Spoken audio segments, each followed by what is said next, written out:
Hey everybody, Matt here. This is going to be my, I believe, episode 3 of Budget Tactics. Now, Budget Tactics is a series of videos I started here last summer, and I did a couple episodes in the series, and I didn't do any more, and that was not my original intention. I intended to be doing one at least once a month, and I'm going to try and get back into that. Essentially, for anybody that's a new subscriber of mine, what Budget Tactics is basically me finding items which are of a tactical nature in some way. In other words, they're gun or gear related, and they are for budget-minded people. In other words, cheap stuff that works well. That's basically what it boils down to.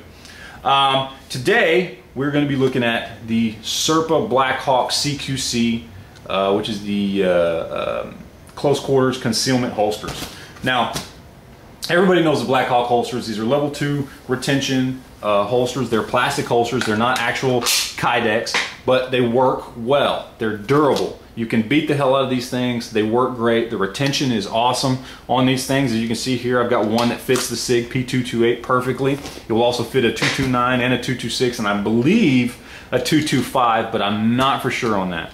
But I know it will fit the other 3 models. Here I've got one that fits a Glock 17, a Glock 19, a Glock 22, a Glock 23, a Glock 26, and a Glock 27. It will also fit an M&P 9 and an M&P 9C. I do not know about the 40 caliber M&Ps, but it will fit a lot of models, this one Blackhawk holster. Now, the reason it's cut down is because I use it with my M&P compact. This was actually a full-length holster, just like this one was, but I physically cut this down. Excuse me, get on camera there. I physically cut this down, which is why it's sticking out on the Glock here, but it still functions just the same. Now, these are considered by Blackhawk to be concealment holsters, and while they are very close to the body, okay, anything for me personally, this is just personal opinion, anything for me that is not inside the waistband is not technically a concealment holster, with the exception of a couple of really good pancake holsters that you can find out there that work really well. They completely encase the lower portion of the gun, all on the bottom, so that even if the bottom of the holster does stick out below your shirt, you can't tell what it is. You don't see the barrel of a gun sticking down. Those I would consider outside the waistband concealment holsters. These, not so much. Now, if you're wearing a big coat, which I have done before in the winter, I have worn my M&P in this when it gets cold in Texas, which isn't very often, but sometimes it does, and you got to wear a coat. It will work well, okay? It is a great holster, but just like I said, not what I would consider concealment. Works great for the range. If you do any type of tactical training, anything like that, you know, firearms practice, that kind of stuff, it works very well for that. It's not really what I would consider a hard duty, you know, hard use holster. I mean, if you're an officer or in the military or something like that, you know this is not the first holster you're going to grab. But for your average civilian, just about anything you can think of you're going to do, you know, even run and gun training, if that's your thing, this is going to work great for you.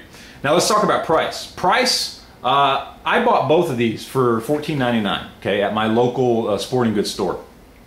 Now, I've seen them at other stores for up to $19.99, and depending on the model, I saw a couple revolver models for some reason running for $24.99. I've seen them on Blackhawk's website for 30 bucks. That's too much for me. If you go to, you know, your local sporting goods store, you go to Amazon, you go to eBay, something like that, you can pick these up for under 20 bucks. And at that price, for me, this is very much a budget tactic item. It's a great item. It works well. It does everything you're going to want it to do in a holster. You can swap out the back pieces, okay? If you get one that comes with a paddle, you can swap it out with one that comes with the piece that will attach to your belt. If you get the one with the belt, you can swap it out with your paddle.